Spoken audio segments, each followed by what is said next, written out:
చెప్పండి మీ ప్రధానమైన డిమాండ్స్ ఏంటి అసలు? ఏదైతే బీజేపీ పార్టీ ఈ స్కామ్లో ఇన్వాల్వ్ అయిందా ఇన్వాల్వ్ కాలేదని ఒక నమ్మకాన్ని వాళ్ళు కల్పించాలంటే సిట్టింగ్ జడ్జితో విచారణ జరిపించాలి. ఎందుకంటే ఇష్యూ మొత్తం కూడా బీజేపీ పాలిట రాష్ట్రాలనే బీజేపీ ముఖ్యమంత్రి ఉన్న రాష్ట్రాలనే లీకైంది మొదటిది. రెండోది ఒకటే సెంటర్లో కంటిన్యూస్గా కూర్చున్న పిల్లలకి ఇన్ని మార్కులు వచ్చినాయి. ఇంకోటి అవసరం లేకపోయినా గ్రేస్ మార్కులను ఏ రకంగా కల్పించడో తెలియదు, గ్రేస్ మార్కులను కల్పించారు.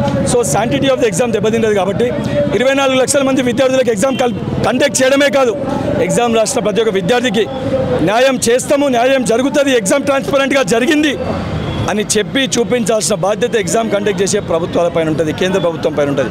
ఆ బాధ్యతని వారు మర్చిపోయారు. కాబట్టి ఆ బాధ్యతని గుర్తు చేయడానికి విద్యార్థి యువజన సంఘ కార్యవర్గం మొత్తం ఈరోజు ఈ ప్రొటెస్ట్ మార్చ్ ర్యాలీని చేపట్టినాము. న్యాయం జరిగే వరకు ఈ ఉద్యమం కొనసాగుతుంది. ఆ 24 లక్షల మంది విద్యార్థుల కుటుంబంలో పెద్ద బాధ్యత మేము తీసుకున్నాము.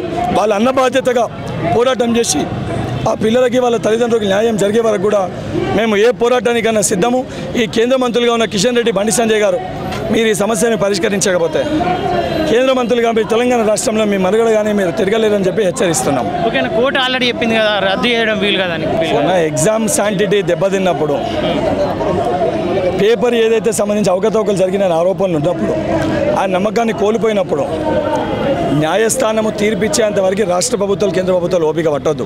మనము పరిపాలించేది ప్రజల బాగు కోసము, ప్రజల శ్రేయస్సు కోసం. ప్రజల దగ్గరికి వెళ్ళి రీకండక్ట్ చేయమని డిమాండ్ వచ్చినప్పుడు దాన్ని రీకండక్ట్ చేసిన బాధ్యత వాళ్ళపై ఉంటుంది. వాళ్ళ బాధ్యతని దృష్టిలో పెట్టుకొని పనిచేయాలని కోరుతున్నాం. తెలంగాణ విద్యార్థులకు కాంగ్రెస్ ప్రభుత్వం ఇక్కడ సపోర్ట్ మద్దతు ఉంటుంది. 100% మద్దతుగా ఏంది. నేను కేవలం ఒక ఎన్ఎస్ఏ రాష్ట్ర అధ్యక్షుని కాదు, కాంగ్రెస్ ప్రభుత్వంలో ఉన్న ఎమ్మెల్సీ బల్మూరి వెంకట్గా కూడా పూర్తి స్థాయి మద్దతు ఈ యొక్క విద్యార్థులకి కాంగ్రెస్ ప్రభుత్వం తరఫున. రేపు పార్లమెంట్ సెషన్లో కూడా మా నాయకుడు రాహుల్ గాంధీ గారు, ఇక్కడ ఉన్న తెలంగాణ పార్లమెంట్ సభ్యులు కూడా దీనిపైన పోరాటం చేస్తారు.